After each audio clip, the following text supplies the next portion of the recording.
బావొచ్చాడే తెలుసు. ఇప్పుడు చూడు బావని ఎలా ఆట పట్టిస్తావు. ప్లీజ్ వద్దు. ఏంటమ్మా వద్దు, డాక్టరేగా ఏం చేస్తాడో చూద్దాం. వద్దు పిన్ని ప్లీజ్. ఏంటయ్యా? అదే గాయత్రి, రేపొద్దున వ్రతం ఉంది, 10 రోజుల దాకా ఇది కుదరదు. మూసేసుకుని పడుకో అయ్యా. ఏంటి తలుపులు? దేవుడా దేవుడా. ఏంటి బావా? అదే గాయత్రి, అక్కకి రేపు వ్రతం ఉంది, 10 రోజుల దాకా కుదరదు. మూసేసుకొని పడుకోండి. ఏం ముయ్యాలి? కిటికీలు. ఏంటి బావా? అదే గాయత్రి, అక్కకి రేపు వ్రతం ఉంది కాబట్టి 10 రోజుల దాకా కుదరదు. అప్పటిదాకా మీరు మూసుకొని పడుకోండి. ఇంకేం మూసుకోవాలి? దుప్పటి.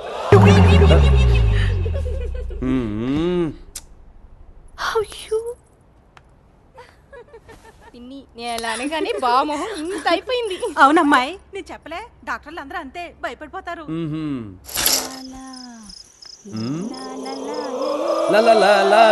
గాయత్రి, అయ్యా నేను చిన్నయ్యా.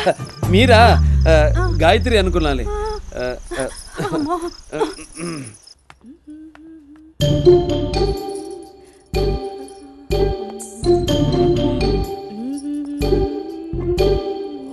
గాయత్రి, గాయత్రి,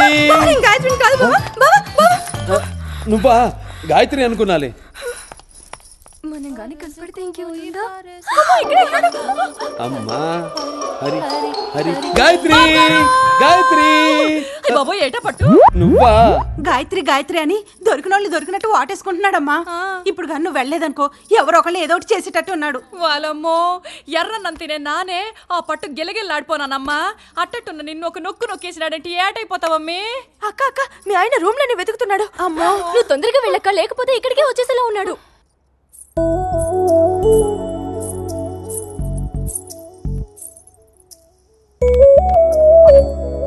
రేపేదో వ్రతం ఉందట కదా, 10 రోజుల దాకా కుదరదన్నారు. వచ్చావేంటి? పర్వాలేదా?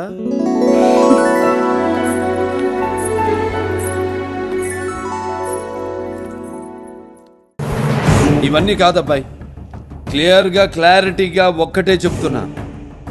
లాభ నష్టాల విషయంలో 10 మంది జీవితాలు పోయినా క్షణం ఆలోచించనన్నాం. మంచి చెడుల విషయంలో బావమరిదిని కూడా చంపడానికి క్షణం ఆలోచించను. నేనే పేషెంట్కైనా ఒకేలా ట్రీట్మెంట్ చేస్తా, అది బయటపడైనా బావమరిదైనా.